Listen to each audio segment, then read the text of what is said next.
அது குறிப்பிடம் தாமசிருக்கிறது. உன்னை கீழ்கூட என்னிடம் கூறியிருக்கிறார்.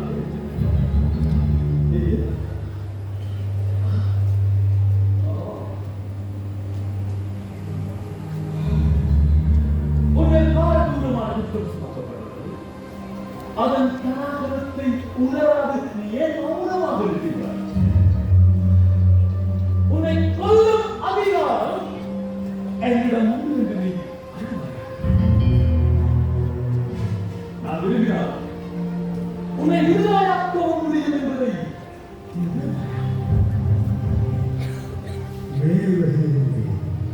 உமக்கு கொடுக்கப்படவில்லை.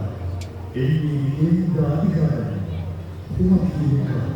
உன் கணவனின் தலையை கேட்பதற்கு நான் ஓய்வு பெற்ற